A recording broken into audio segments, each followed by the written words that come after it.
Hello friends, నమస్తే అండి. Welcome back to Sandhya's kitchen. ఈరోజు మనం చూడబోతున్నాం స్టఫ్డ్ గులాబ్ జామ్. మరి ఈ గులాబ్ జామ్లు ఎంత బాగా చేసినా అప్పుడప్పుడు మనకి క్రాక్స్ వస్తూ ఉంటాయి. ఆ క్రాక్స్ని అవాయిడ్ చేయాలంటే ఏం టిప్స్ ఫాలో అవ్వాలో, ఇంకా అంతేకాకుండా లోపల సాఫ్ట్గా జ్యూసీగా ఈ గులాబ్ జామ్ని ఎలా చేసుకోవాలో మనం ఈ వీడియోలో చూసేద్దాం.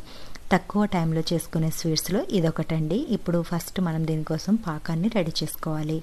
ఒక కప్పు షుగర్కి 2 కప్స్ వాటర్ యాడ్ చేసుకుని స్టవ్ మీద పెట్టుకుని షుగర్ అంతా కూడా మెల్ట్ అయ్యే విధంగా చేసుకున్న తర్వాత స్టవ్ని ఆఫ్ చేసి మూత పెట్టి పక్కన పెట్టుకోవాలి. తర్వాత బౌల్ తీసుకుని మనం రెడీగా పెట్టుకున్న గులాబ్ జామున్ పౌడర్ని వేసుకోవాలి. ఇందులో కొంచెం మిల్క్ యాడ్ చేసుకుంటూ మనం చపాతీ ముద్దలాగా దీన్ని చేసుకోవాలి. మరీ ఎక్కువ టైట్గా లూజ్గా చేసుకోకూడదు. ఈ విధంగా కలుపుకుని పక్కన పెట్టుకున్న తర్వాత లోపల స్టఫింగ్ కోసం కొన్ని నట్స్ వాడుతున్నాం.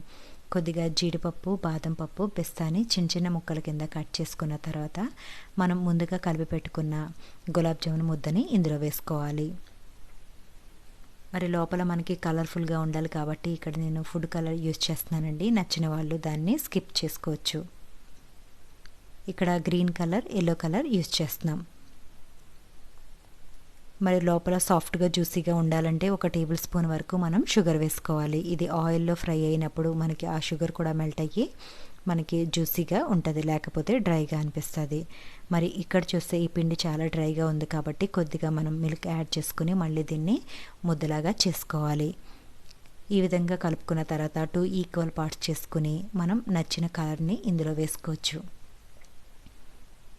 ఇక్కడ నేను ఎల్లో కలర్, గ్రీన్ కలర్ వేసుకుని దీన్ని మిక్స్ చేసుకుని రెడీగా పెట్టుకున్నాను. తర్వాత మనం కొద్దిగా గీ తీసుకుని చేతులకి అప్లై చేసుకుని మనం దీన్ని బాల్స్ లాగా చేసుకోవాలి. మనకి నచ్చిన షేప్లో మనం చేసుకోవచ్చు.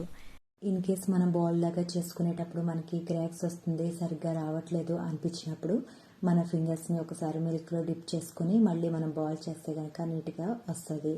అదేవిధంగా అప్పుడప్పుడు కొద్దిగా గీ కూడా చేతులకి మనం అప్లై చేసుకుంటే కనుక ఆ స్టిక్కీగా అవ్వకుండా చాలా నీట్గా దీన్ని చేసుకోవచ్చండి. ఇలా అన్ని బాల్స్ మనం రెడీగా చేసుకుని ప్లేట్లో పెట్టుకోవాలి. ఇప్పుడు మనం ముందే రెడీ చేసి పెట్టుకున్న గులాబ్ జామ్ ముద్ద చూస్తే డ్రై అయిపోయింది. ఇలా ఉన్నప్పుడు మనం చేసుకుంటే కనుక మనకి క్రాక్స్ వస్తుంది.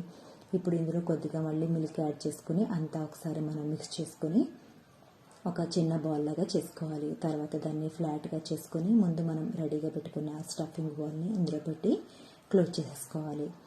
క్లోజ్ చేసి మళ్ళీ రౌండ్గా మనం దీన్ని చుట్టుకోవాలి. మరి ఇక్కడ మీకు క్రాక్స్ అనిపిస్తే కనుక మళ్ళీ అదేవిధంగా కొద్దిగా మనం వెట్ చేసుకోవాలి మిల్క్లో. అంటే మరీ ఎక్కువ చేసుకోకూడదు, జస్ట్ మనం ఫింగర్స్ పెట్టుకున్న ఆ వెట్నెస్కి సరిపోతుంది. మనకి నీట్గా బాల్స్ వస్తాయి క్రాక్స్ లేకుండా. అదేవిధంగా అన్నీ కూడా మనం రెడీగా చేసి పెట్టుకుంటే కనుక మనకి లోపల నుంచి చాలా సాఫ్ట్గా జ్యూసీగా వస్తుంది. అంతేకాకుండా మనకి ఈ గులాబ్ జాములు కూడా ఓపెన్ అవ్వకుండా నీట్గా మనం చేసుకోవచ్చు.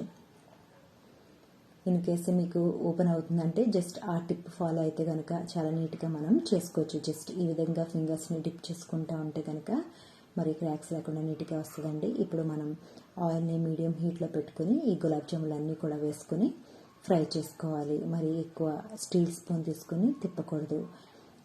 జస్ట్ ఒక వుడెన్ స్టిక్ లాంటిది తీసుకుని జస్ట్ ఆయిల్ని మూవ్ చేస్తూ ఉంటే కనుక మనకి ఈవెన్గా మంచి కలర్ వచ్చిన తర్వాత స్టవ్ బంద్ చేసుకోవాలి.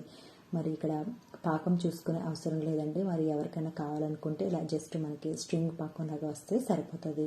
ఇందులో కొద్దిగా ఇలాచీ పౌడర్ వేసుకుని బంద్ చేసేయాలి. అంటే మనకి గులాబ్ జామ్ అయిపోతుంది ఒక 5 మినిట్స్లో అనుకున్నప్పుడు మళ్ళీ ఒకసారి పాకాన్ని హీట్ చేసుకోవాలి. వేడివేడిగా ఉన్నప్పుడు గులాబ్ జాములు వేసి ఒక 1/2 అవర్ అలా పక్కన పెట్టేస్తే కనుక జ్యూస్ అంతా లోపలికి వెళ్ళి చాలా సాఫ్ట్గా జ్యూసీగా ఉంటాయి.